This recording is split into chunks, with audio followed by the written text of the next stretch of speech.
أعوذ بالله من الشيطان الرجيم. بسم الله الرحمن الرحيم. وممن خلقنا أمة يهدون بالحق وبه يعدلون. صدق الله العظيم وصدق رسوله النبي الكريم الأمين. سبحان اللہ. إن الله وملائكته يصلون على النبي يا أيها الذين آمنوا صلوا عليه وسلموا تسليما. الصلاة والسلام عليك يا سيدي يا رسول الله وعلى آلك وأصحابك يا سيدي يا حبيب الله. الصلاة والسلام عليك يا سيدي يا خاتم النبيين وعلى آلك وأصحابك يا سيدي يا خاتم المعصومين. مولاي صل وسلم دائما أبدا على حبيبك خير الخلق كلهم منزه عن شريك في محاسنه فجوهر الحسن فيه غير منقسم. محمد تاج رسل الله قاطبة محمد صادق الأقوال والكلم.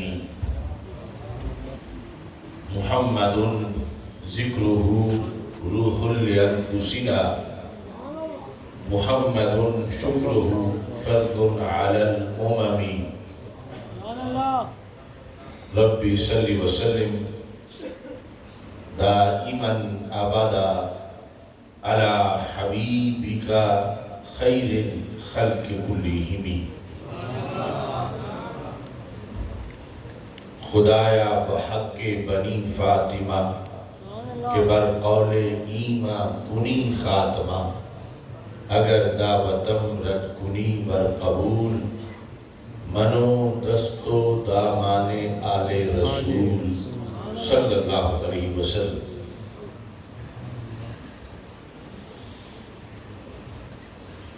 دل تو ہے آل محمد صلی اللہ علیہ وسلم.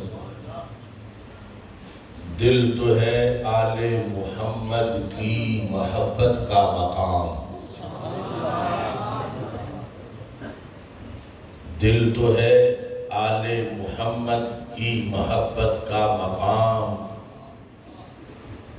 دین ہے سارے صحابہ کا مکمل احترام.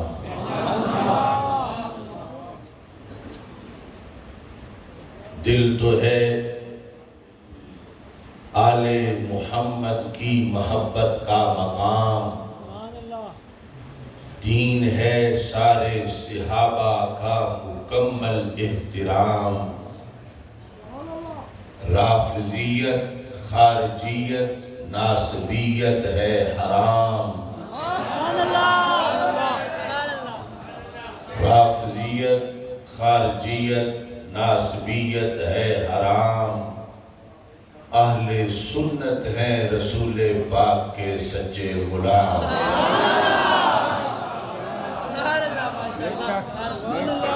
اللہ تبارک و تعالی جل جلالہ وعم نوالہ واتم قرآنہ وعظم شانہ وجل ذکرہ وعز اسمہ کی حمد و ثنا اور حضور سرور کائنات مفخر موجودات زینت بزم کائنات دستگیر جہاں غم گسار زمان سید سروران حامی بے کساں قائد المرسلین خاتم النبیین احمد مجتبیٰ جناب محمد مصطفیٰ صلی اللہ علیہ وآلہ وآصحابہ وبارک وسلم کے دربار گوہر بار میں ہدیہ درود و سلام عرض کرنے کے بعد السلام علیکم ورحمۃ اللہ وبرکاتہ۔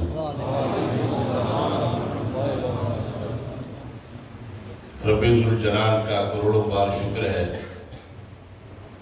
کہ اس نے ہمیں ایک بار پھر شب براءت کے مقدس لمحات عطا فرمائے ہیں۔ آج چکوال کی سرزمین پر اس مرکز اہل سنت، مرکز علم و حکمت میں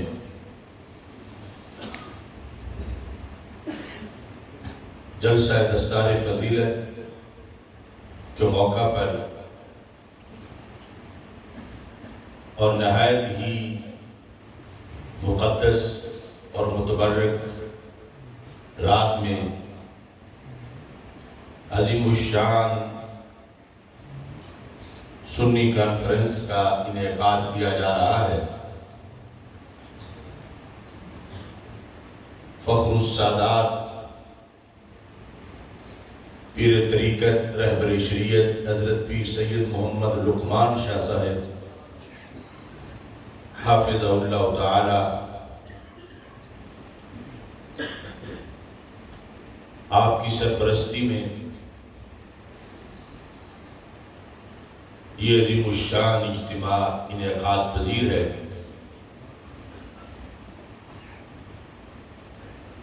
یہ مقدس دھرتی جہاں پہ شیخ القرآن حضرت پیر سید محمد زبیر شاہ صاحب قدس سر العزیز آپ نے فکر رضا کے جھنڈے بلند کیے، اور وہ مقدس سرزمین جہاں پہ شہید ناموس رسالت حضرت غازی مرید حسین صاحب قدس سر العزیز نے عشق رسول صلی اللہ علیہ وسلم کا چراغاں کیا، ہمیں قبلہ شاہ صاحب کی سرپرستی میں آج کی اس رات میں اللہ کے حضور یہاں حاضر ہونے کا شرف حاصل ہو رہا ہے۔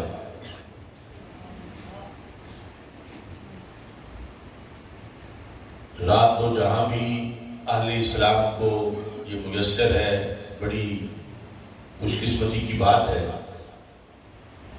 کہ اہل رسول صلی اللہ علیہ وسلم کے زیر سایہ اس مرکز میں یقیناً یہ ہماری خوش بختی ہے کہ ہم حاضر ہیں۔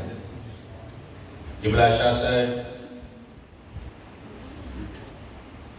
دین کے محاذوں پر ڈٹ کر کلمہ حق بلند کرنے والی شخصیت ہیں، کیونکہ ہم نے سارے دور دیکھے ہیں۔ شہید ناموس رسالت حضرت غازی ممتاز حسین قادری شہید قدس سر العزیز کے بارے میں جب تحریک چلائی جا رہی تھی، بڑی بڑی بھاری بھرکم شخصیات زمین بوس ہو گئی تھی۔ اس زمانے میں بھی قبلہ سید لقمان شاہ صاحب پہلے محاذ پہ نظر آئے۔ درمیان کا ختم نبوت کا مارکہ ہو، اس میں بھی آپ پیش نظر آئے۔ عقائد اہل سنت کے تحفظ کی بات ہو، نظام مصطفیٰ صلی اللہ علیہ وسلم کی حکمرانی کی بات ہو، مقام مصطفیٰ صلی اللہ علیہ وسلم کی پاسبانی کی بات ہو، اللہ کے فضل سے ہمیشہ آپ نے قائدانہ کردار ادا کیا ہے۔ اور اس وقت بھی جو ملک بھر میں عقائد اہل سنت کے تحفظ کی تحریک جاری ہے، اس میں بھی آپ مجاہدانہ کردار ادا کر رہے ہیں۔ آج چونکہ بڑی متبرک رات ہے، میں آپ حضرات سے التماس کروں گا کہ قبلہ شاہ صاحب کی درازی عمر کے لیے دعا کریں کہ اللہ آپ کا سایہ تا دیر ہم پہ سلامت فرمائے۔ یہ رات وہ مقدس رات ہے کہ ہمارے آقا صلی اللہ علیہ وسلم ارشاد فرماتے ہیں، جو ہی سورج غروب ہوتا ہے اور یہ رات شروع ہوتی ہے، تو رب ذوالجلال آسمان دنیا پر تجلی فرماتا ہے اور اس کی طرف سے مسلسل یہ آواز آتی ہے، اگرچہ ہمارے کان نہیں سن رہے، لیکن اللہ کے رسول حضرت محمد مصطفیٰ صلی اللہ علیہ وسلم نے جو سن کے ہمیں بتایا ہے، حدیث میں آیا ہے، ہمیں اپنے کانوں سے کہیں زیادہ رسول پاک صلی اللہ علیہ وسلم کے کانوں پر اعتماد ہے۔ اعلان ہوتا ہے حل من مستغفر فاغفر لہ، ہے کوئی ایسا جو مغفرت چاہتا ہو تو میں اس کو بخش دوں؟ حل من مسترزق فارزقہ، ہے کوئی ایسا جو رزق کا متلاشی ہو تو میں اس کو رزق عطا کر دوں؟ حل من مبتلا فاعافیہ، ہے کوئی ایسا جو دکھوں اور مصیبتوں میں گھرا ہوا ہو اور میں اس کو عافیت عطا کر دوں؟ یہ جس نے سب کچھ دینا ہے وہ بار بار یہ فرما رہا۔ ایسے میں جو دروازہ بند کر کے سو گئے یا جو گپوں میں مصروف ہیں، لہو و لعب میں مصروف ہیں، وہ کتنا نقصان اپنا کر رہے ہیں، اور وہ کتنے خوش نصیب ہیں جو اللہ کے گھر میں بیٹھ کر اللہ کے احکام سن رہے ہیں، سنا رہے ہیں۔ سبحان اللہ۔ دعا کی اس رات میں اللہ کی طرف سے طلوع صبح صادق تک مسلسل یہ اعلان کیا جاتا ہے، حل من قضا، حل من قضا۔ یہ تین چیزوں کا تو ذکر ہے، اس کے بعد وغیرہ وغیرہ سے سرکار نے بیان کر دیا، ہے کوئی ایسا جو اولاد چاہتا ہو تو میں اس کو اولاد کر دوں، ہے کوئی ایسا جو علم چاہتا ہو تو میں اس کو علم دے دوں، ہے کوئی ایسا جو عزت چاہتا ہو تو میں اس کو عزت دے دوں۔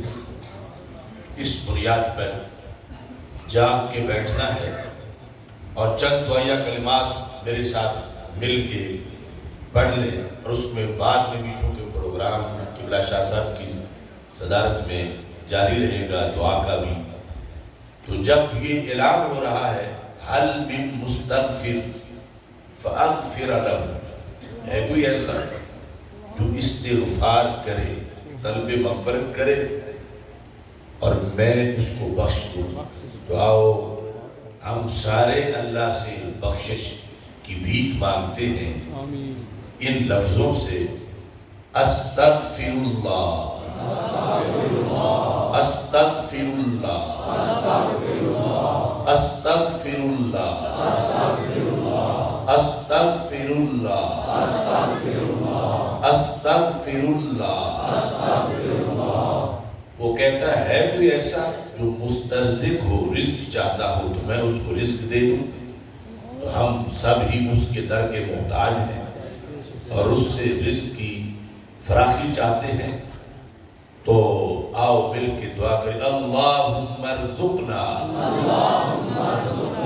فانت خیر الرازقین، اللہم ارزقنا انت خیر الرازقین، اللہم ارزقنا انت خیر الرازقین۔ آج کی رات جہنم سے چھٹکارے کی رات ہے اور جنت میں سیٹ بک کرانے کی رات ہے۔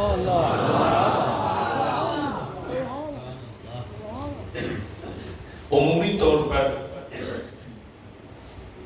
اس رات میں فکر آخرت اور توبہ کے موضوعات کو بیان کیا جاتا ہے، جو اس رات کے بڑے اہم موضوع ہیں، اور ہم نے بھی فکر آخرت کے لیے سنی کانفرنس کا انعقاد کیا ہے، سبحان اللہ، جو کہ سب سے بڑی اصلاح عقیدے کی اصلاح ہے، جس کی بنیاد پر رحمت کے بڑے دروازے کھلتے ہیں۔ اہل جنت کے لیے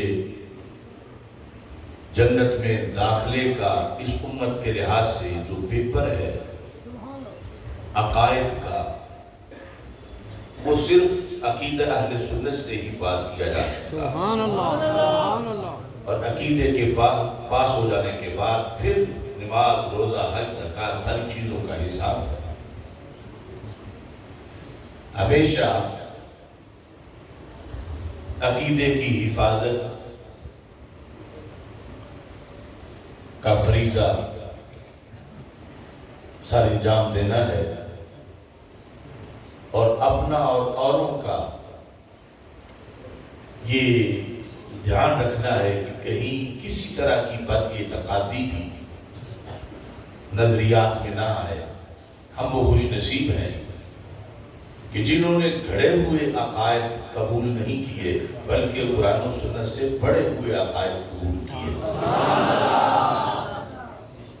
ہم اہل سنت و جماعت ہیں، اور اہل سنت و جماعت کا نام اہل سنت و جماعت سارے رسولوں کے سردار حضرت محمد مصطفیٰ صلی اللہ علیہ وسلم نے رکھا۔ یہ ٹائٹل، یہ لقب دربار رسالت سے چلا۔ سیدنا امام حسن اور سیدنا امام حسین رضی اللہ تعالیٰ عنہ دونوں اس بات کے گواہ ہیں۔ اللہ کے رسول حضرت محمد مصطفیٰ صلی اللہ علیہ وسلم نے فتنوں کے دور میں حق پرستوں کی پہچان اہل سنت و جماعت سے کروائی۔ الکامل کی تیسری جلد کے اندر یہ الفاظ موجود ہیں۔ میدان کربلا میں سیدنا امام حسین رضی اللہ تعالیٰ عنہ کا خطاب، یہ 419 صفحے پر وہ موجود ہے۔ آپ نے مجمع سے خطاب کرتے ہوئے فرمایا، اولم یبلغکم قول مصطفی، کیا تمہیں وہ مشہور فرمان نہیں پہنچا، مشہور حدیث نہیں پہنچی؟ لوگوں کیا تم وہ مشہور ارشاد نہیں جانتے؟ کون سا؟ فرمایا کہ ان رسول اللہ صلی اللہ علیہ وسلم قال لی ولأخی، اللہ کے رسول حضرت محمد مصطفیٰ صلی اللہ علیہ وسلم نے مجھے فرمایا اور میرے بھائی جان امام حسن رضی اللہ تعالیٰ عنہ کو فرمایا۔ کیا فرمایا؟ انتما سیدہ شباب اہل الجنہ وقرۃ عین اہل السنہ، کہ حسن و حسین تم دونوں جنتی جوانوں کے سردار ہو اور تم دونوں اہل سنت کی آنکھوں کی ٹھنڈک ہو۔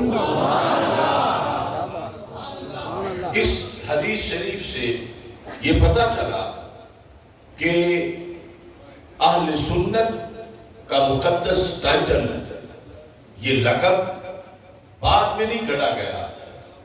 جتنی عمر اسلام کی ہے اتنی ہی اہل سنت کی ہے۔ بیرونی محاذ پر یہود و نصارہ کے مقابلے میں ہماری پہچان اسلام سے ہے، اور اسلام کی چھتری کے نیچے گھسے ہوئے 2 نمبر لوگوں کے مقابلے میں ہماری پہچان اہل سنت و جماعت سے ہے۔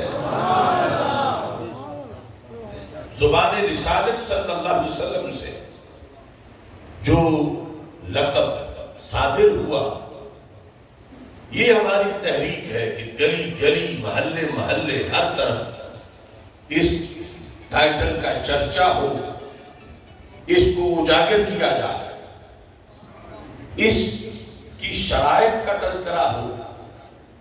وہ کیا اوصاف ہیں کہ اگر بندے کے اندر ہوں تو پھر اس کو سنی کہا جاتا ہے، اور سنی عقیدے کی باقی عقائد سے پہچان کیا ہے، فرق کیا ہے، یہ وہ لازمی سبجیکٹ ہے کہ ہر ایک بچے کو، بڑے کو، بوڑھے کو اس پر عبور ہونا چاہیے۔ اور جب یہ سبق ہمارا جتنا زیادہ راسخ ہو جائے گا، اللہ کے فضل سے اسی قدر اہل سنت و جماعت میں قوت آ جائے گی۔ لوگ نام گھڑتے ہیں، لیکن ہمارا تو دربار رسالت صلی اللہ علیہ وسلم سے چلا۔ اور پھر یہ بھی بڑی سعادت ہے، دعویٰ تو کوئی بھی کر سکتا ہے کہ ہم محب اہل بیت ہیں، مگر دیکھنا یہ ہے کہ اللہ کے رسول صلی اللہ علیہ وسلم کسے محب اہل بیت قرار دے رہے ہیں۔ تو اہل سنت کو یہ سند ملی ہے دربار رسالت صلی اللہ علیہ وسلم سے کہ ہمارے آقا صلی اللہ علیہ وسلم نے فرمایا وَقُرَّةُ عَيْنِ أَهْلِ السُّنَّةِ، یہ سنی کی شان ہے۔ اگر اس کا دل چیرا جائے، آدھے پہ حسن لکھا ہوگا، آدھے پہ حسین۔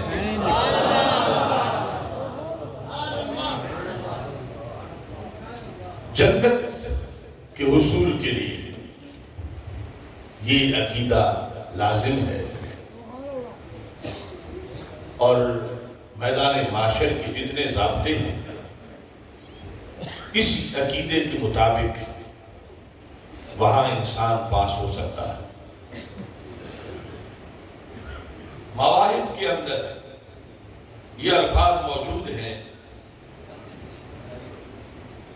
حضرت انس بن مالک رضی اللہ تعالیٰ عنہ روایت کرتے ہیں کہ رسول اکرم صلی اللہ علیہ وسلم نے ارشاد فرمایا لِحَوْضِي أَرْبَعَةُ أَرْكَانٍ،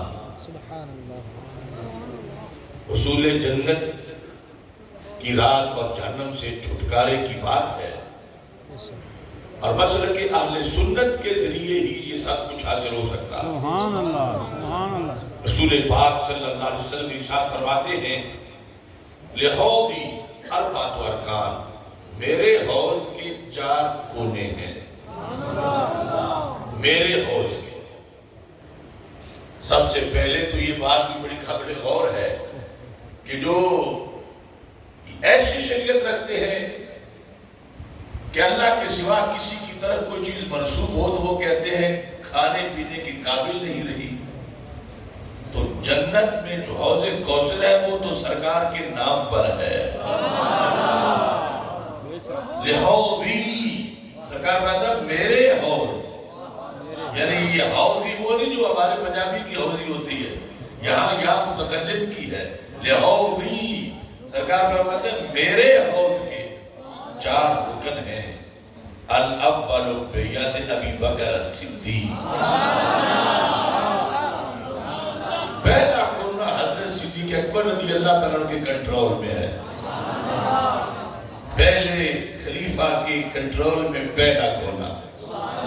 الاول بید ابی بکر الصدیق والثانی بید عمر الفاروق، دوسرا کونا حضرت فاروق اعظم رضی اللہ تعالیٰ عنہ کے کنٹرول میں ہے۔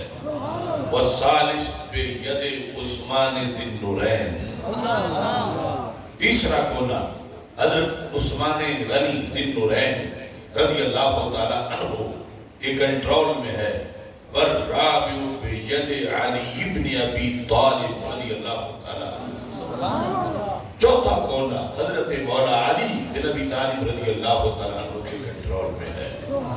سنی کے دوبارے نیارے ہیں، لوگ پوچھتے ہیں 4 یار مانے تو کیا فائدہ ہوگا؟ تو جس طرف سے بھی جائے گا ادھر سے ہی جامع کوثر پائے گا۔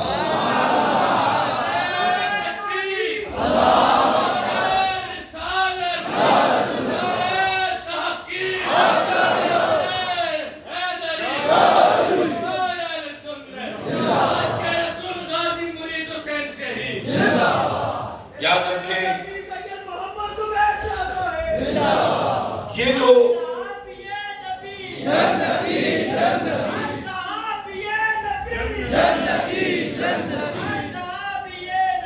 محبت اہل بیت رضی اللہ تعالیٰ عنہم اور محبت صحابہ رضی اللہ تعالیٰ عنہم، ہم اہل سنت کے نزدیک جو شرائط ہیں اس کی، اس کے مطابق نہ صحابہ کی محبت اہل بیت کے بغیر پائی جا سکتی ہے، نہ اہل بیت کی محبت صحابہ کی محبت کے بغیر پائی جا سکتی ہے۔ یہ سچی ہوتی تب ہے جب یک وقت دونوں طرف کی ہوں، کیونکہ ان کا سبب ایک ہے، وہ ذات رسول صلی اللہ علیہ وسلم جس نے دونوں محبتوں کو ایک بنا دیا ہے۔ اب یہاں یہ ہو ہی نہیں سکتا کہ ایک طرف تو محبت ہو اور دوسری طرف بغض ہو۔ اگر ایسا ہے تو سنی سینہ نہیں۔ اب جس وقت حوض کوثر کے 4 کنارے ہیں، اگرچہ ایک 4 کونے ہیں، ایک کونے سے دوسرے کونے تک لاکھوں میل کا سفر ہے، مگر 4 یاروں کے بازو لمبے اتنے ہیں، اپروچ ان کی اتنی زیادہ ہے کہ جہاں وہ کھڑے ہوں گے جب نہیں چاہیں گے تو لاکھوں میل دور بھی کسی کو پانی نہیں پینے دیں گے۔ جن کے یاروں کا اتنا اختیار ہو ان کا اپنا کتنا اختیار ہوگا۔ اب جوڑ دروازے والے جو اہل سنت سے ہٹ کر ہیں، انہوں نے سوچا کہ چلو ہم جو مولا علی رضی اللہ تعالیٰ عنہ سے بغض رکھنے والا خارجی ناسبی ہے کہ مولا علی نہیں پینے دیں گے تو ہم حضرت صدیق اکبر رضی اللہ تعالیٰ کی طرف سے پی لیں گے، اور جو رافضی تھا وہ کہہ رہا تھا حضرت صدیق اکبر رضی اللہ تعالیٰ عنہ نہیں پینے دیں گے تو مولا علی تو ہمارے اپنے ہیں، ہم ان کی طرف سے پی لیں گے۔ تو میرے آقا صلی اللہ علیہ وسلم تیری نظر خارزار شب میں گلاب تحریر کر چکی تھی، اجاڑ نیندوں کے خواب میں انقلاب تحریر کر چکی تھی، میرے ذہن کے فلک پر جو سوال چمکے تو میں نے دیکھا تیرے زمانے کی خاک ان کے جواب تحریر کر چکی تھی۔ میرے آقا صلی اللہ علیہ وسلم نے پہلے ہی جواب دے دیا، پر ایسے کوئی پانی نہیں پی سکے گا، شرط ہے چاروں سے پیار ہو، تو شرط کے مطابق پانی صرف سنی کو ملے گا۔ یہ لفظ ہے حدیث کے، سرکار فرماتے ہیں فَمَنْ كَانَ مُحِبًّا لِأَبِي بَكْرٍ مُبْغِضًا لِعُمَرٍ لَا يَسْقِيهِ ابو بکر۔ اگر کوئی ایسا ہو کہ اپنے آپ کو حضرت صدیق اکبر رضی اللہ تعالیٰ عنہ کا محب شو کرتا ہو، کیونکہ حقیقت میں تو ہو نہیں سکتا جو ایک طرف کا ہو، حضرت صدیق اکبر کا اپنے آپ کو ان کا محب شو کرے اور دل میں بغض عمر ہو، تو میرے آقا صلی اللہ علیہ وسلم فرماتے ہیں میرے ابو بکر کو اتنا علم ہوگا کہ اس کے سینے میں بغض عمر ہے، لہذا حضرت عمر کے بغض والے کو حضرت صدیق اکبر پانی نہیں پینے دیں گے۔ لا یسقیہ ابو بکر، وہ حضرت ابو بکر صدیق والی سائٹ سے پانی نہیں پی سکے گا۔ وَمَنْ كَانَ مُحِبًّا لِعَلِي مُبْغِضًا لِعُثْمَانَ لَا يَسْقِيهِ عَلِي، فرمایا کہ جو حضرت مولا علی رضی اللہ تعالیٰ عنہ کا اپنے آپ کو محب ظاہر کرتا ہو، مگر حضرت عثمان غنی رضی اللہ تعالیٰ عنہ کے بغض کا مریض ہو، لا یسقیہ علی، وہ مولا علی کو دھوکہ نہیں دے پائے گا۔ علی دل کا حال بھی جانتے ہیں، لہذا جو بغض عثمان کا مریض ہوگا وہ مولا علی کے ہاتھ سے پانی نہیں پی سکے گا۔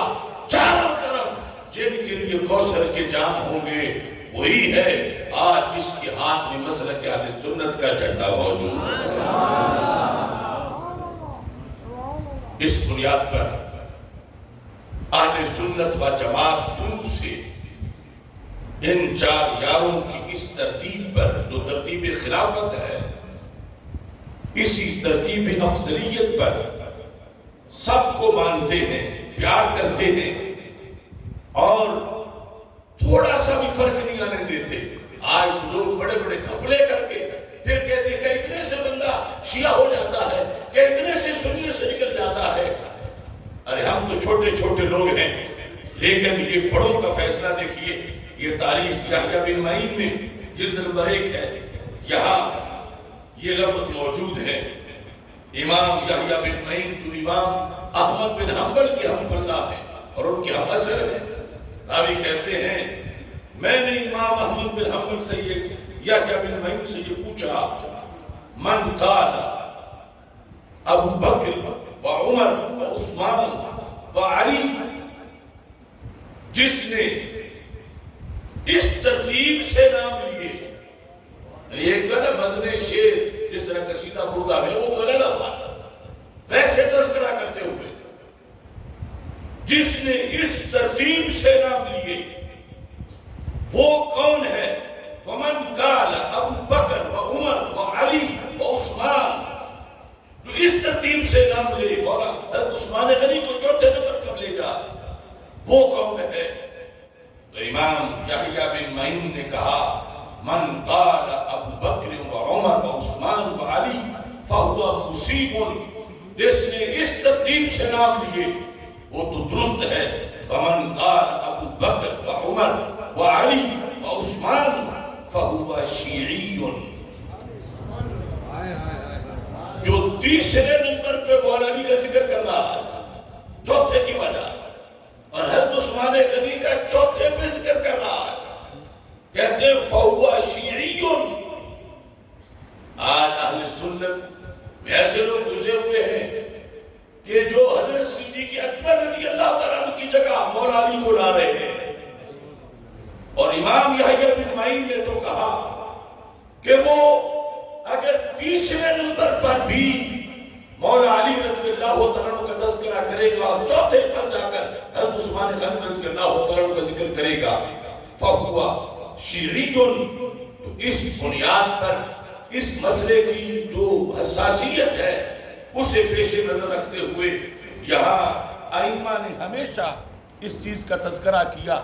سیر اعلام النبلاء کی یہ 5ویں جلد میں قول موجود ہے امام شافعی کا، صفحہ نمبر 274 پر، کہتے ادرکت 500 صحابی، میں نے 500 صحابہ پائے۔ صحابی تو ایک بھی پیر و مرشد مل جائے تو کافی ہے۔ شافعی کہتے ہیں 500 صحابہ سے میں ملا، میں نے 500 صحابہ کا انٹرویو کیا، اور اکثر یا 500 سے کی تعداد ان کی زیادہ تھی جن سے میں نے عقیدہ پڑھا یقولون ابو بکر و عمر و عثمان و علی رضی اللہ تعالیٰ عنہم، میں نے ان سب کو اسی ترتیب سے نام لیتے دیکھا جس ترتیب پر آج بھی سنی نام لے رہا ہے۔ دنیا نے اپنے آپ کو بدلا گھڑی گھڑی، ایک ہم اہل عشق ہیں، جہاں تھے وہیں رہے۔ اب یہاں پر حضرت مجدد الفسانی رحمۃ اللہ علیہ کی ایک وضاحت آپ کے سامنے رکھنا چاہتا ہوں۔ آج چونکہ بہت زیادہ غیر احتیاطی کا زمانہ شروع ہو چکا ہے، اور مسئلہ زیادہ گڑبڑ اس لیے ہوا ہے کہ طبیب مریض ہو گئے ہیں، بہت سے طبیب، سارے طبیب مریض نہیں ہوئے، بہت سے چوکیدار پہرے دار خود چور بن گئے ہیں۔ اب ایسے زمانے میں حفاظت بڑی مشکل ہو جاتی ہے۔ یہ آستانے، یہ خانقاہیں ہمیشہ ان سے ہی دین کی حفاظت ہوتی رہی، اور یہ پیران طریقت جب دیکھتے تھے دور دراز کہیں کہ کوئی تھوڑی بہت گڑبڑ کر رہا ہے تو انہیں رات کو نیند نہیں آتی تھی، خط لکھتے تھے، خود جاتے تھے اور جا کر اصلاح کرتے تھے۔ ایک مثال میں آپ کے سامنے رکھ رہا ہوں، یہ مکتوبات شریف ہیں حضرت مجدد الفسانی رحمۃ اللہ علیہ کے مکتوبات، یہ ان کی پہلی جلد ہے۔ مکتوبات شریف میں ہندوستان کی ریاست سامانہ میں ایک واقعہ پیش آیا، اس واقعے پر حضرت مجدد الفسانی رحمۃ اللہ علیہ نے ایکشن لیا۔ وہ کیا واقعہ تھا، اس پہ ایکشن کیا لیا، اور آج اس سلسلے میں اس سے 1000 درجہ بڑے واقعات ہو رہے ہیں، اور کتنے پیر ہیں جو 10 سے بس نہیں ہوتے، اور جو بولے اس پہ FIR کٹتی ہے۔ مکتوبات شریف یعنی سنی ہونے کے لیے جو شرائط ہیں، یہ نہیں کہ جو ہو اس پہ سنی کی اور لگاؤ، اندر عقیدہ دیکھا جائے گا، پھر عمل دیکھا جائے گا۔ مکتوبات شریف کے اندر صفحہ نمبر 40 پر مکتوب نمبر 15 ہے، بسادات اعظام و قضات و اہالی و موالی کرام بردہ سامانہ صدور یافتہ۔ یہ خط سامانہ شہر کے سیدوں کے نام لکھا گیا، سادات اعظام کے نام، پھر وہاں کے نوابوں اور چودھریوں کے نام لکھا گیا۔ واقعہ کیا پیش آ گیا تھا؟ کہتے ہیں در نکوہش خطیب آجا، در نکوہش خطیب آجا، وہاں کے خطیب کی مذمت کے لیے خطیب نے کوئی گڑبڑ کی ہے، مجدد صاحب ناراض ہیں کہ سید چپ کیوں ہے وہاں والے، مجدد صاحب ناراض تھے کہ وہاں کے نواب ایکشن کیوں نہیں لے رہے، کیا غلطی ہوئی؟ کہتے ہیں شوریدہ شد کہ خطیب مقام در خطبہ عید قربان ذکر خلفاء راشدین را رضی اللہ تعالیٰ عنہ ترک کردہ، کہ وہاں کے خطیب نے عید قربان کے خطبے میں خلفاء راشدین رضی اللہ تعالیٰ عنہ کا نام نہیں لیا۔ یہ واقعہ پیش آیا۔ یعنی آپ تو معاذ اللہ کہاں کتنے وہ بھی کمینے ہیں کہ جو تبرے کر جاتے ہیں مقدس ناموں کے لحاظ سے۔ مجدد صاحب کو نیندی اس لیے نہیں آ رہی تھی کہ عید کا خطبہ پڑھا گیا، اہل سنت کا مرکز تھا، تو سنی خطیب نے خلفاء راشدین کے نام درج کر دیے اور اب تک اس کو وہاں سے نکالا نہیں گیا، اب تک اسے سنی سمجھا جا رہا ہے۔ آپ نے فرمایا کہ اسامی متبرک اشارہ نہ خواندہ، یہ سنا گیا ہے کہ اس نے متبرک نام نہیں لیے۔ ونیل سنیدہ شد، یہ بھی سنا گیا ہے کہ چون جب بہو تعرض نمود بساہو نسیان خود اعتذار نہ کرتا، کہ کچھ لوگ وہاں سنجیدہ تھے، انہوں نے گرفت کی، بڑوں نے تو نہیں پوچھا، لیکن کچھ درویش انہوں نے پوچھا کہ اس مرتبہ تم نے عید قربان کے خطبے میں خلفاء راشدین کے نام کیوں نہیں لیے؟ مجدد صاحب فرماتے ہیں بساہو نسیان خود اعتذار نہ کرتا، اس خطیب نے معذرت نہیں کی، اس طرح کہہ کے کہ میں بھول گیا تھا، مجھے یاد نہیں رہا، یہ نہیں اس نے کہا۔ تو مجدد صاحب نے اتنی گنجائش بتا دی کہ اگر کوئی بھول گیا ہو تو اگلی بات اس کے خلاف نہیں، آئندہ وہ احتیاط کرے، نام لیا کرے۔ لیکن اس خطیب نے یہ نہیں کہا کہ میں بھول گیا تھا۔ مجدد صاحب فرماتے ہیں بتمرد پیش آمدہ، وہ بڑا سرکشی سے پیش آیا، وگفتہ کہ چیشو اگر اسامی خلفاء راشدین مذکور نہ شدہ، وہ کرنے لگا وہ خطیب، کیا ہو گیا ہے اگر میں نے خلفاء راشدین کے نام نہیں لیے تو کیا ہو گیا؟ مجدد صاحب نے اس چیز کا بھی نوٹس لیا کہ اس نے معذرت بھی نہیں کی اور الٹا آگے سے اکڑتا ہے، کیا ہو گیا ہے اگر میں نے خلفاء راشدین کا نام نہیں لیا؟ مجدد صاحب فرماتے ہیں چلو اس نے جو کچھ کیا وہ تو کیا۔ ونیل سنیدہ شد، یہ بھی سنا گیا ہے کہ اکابر و اہالی مقام دلیل باب مساہلہ ورزیدن، کہ وہاں کے جو چودھری اور نواب اور وڈیرے اور بڑے لوگ ہیں انہوں نے اس مسئلے میں سستی کی ہے۔ کیا سستی کی ہے؟ وَبَشِدَّتُ غِلْظَتِ بَا خطیب بے انصاف پیشنے آمدن، کہ اس ظالم بے انصاف خطیب سے سختی سے پیش نہیں آئے۔ چاہیے تھا کہ فوراً اسے وہاں سے فارغ کرتے۔ وہاں کے لوگوں کے بارے میں سنا گیا کہ اتنا بڑا ظلم ہوا کہ مسلمانوں کے مرکز میں خلفاء راشدین کے نام خطبے میں نہیں لیے گئے، اور وہاں کے لوگوں نے جو ارباب اختیار ہیں انہوں نے کوئی ایکشن نہیں لیا۔ مجدد صاحب کہتے ہیں وائے نہ یک بار کے صد بار وائے۔ اب آج کے پیروں کے لحاظ سے اللہ ماشاءاللہ تو یہ کوئی مسئلہ ہی نہیں، یہ کیا ہو گیا ہے؟ یہ تو خود اس خطیب سے 4 نو آگے ہوں گے. مجدد الفسانی رحمت اللہ علیہ آپ فرماتے ہیں، اب اگلی بات اصل عقیدے کی جو ہماری سنی کانفرنس کی روح ہے. آپ فرماتے ہیں ذکر خلفاء راشدین رضی اللہ تعالی عنہم اجمعین اگرچہ از شرائط خطبہ نیست ولیکن از شاعر اہل سنت از. سبحان اللہ. خطیب یہ چوچو کرتا تھا کہ خطبے کی کوئی شرط ہے، خطبہ تو اس کے علاوہ بھی پورا ہو جاتا. جو خلفاء راشدین کے نام لینا خطبے کی کوئی شرط نہیں لکھی ہوئی کسی کتاب میں، تو کیوں مجھ سے پابندی کروائی جا رہی ہے؟ تو مجدد صاحب نے کہا اگرچہ یہ خطبے کی تو شرط نہیں لیکن سنی کی پہچان ضرور ہے.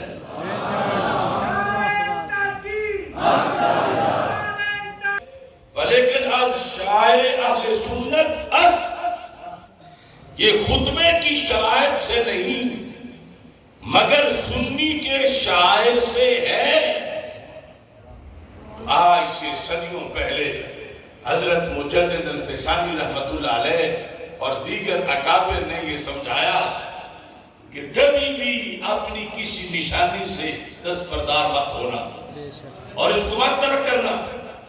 ہمارے پنجاب میں کئی آستانے ایسے ہیں جو کبھی مراکز سے آگے ہٹ کے، لیکن چلتے چلتے آج کے پیر صاحب کی شادی کسی رافضی کے گھر ہو گئی، اس نے خطیب کو بلا کے کہا کہ خلفاء راشدین کے نام تو نہیں لے سکتا، لکھے ہوئے مٹائے گا کئی درباروں سے.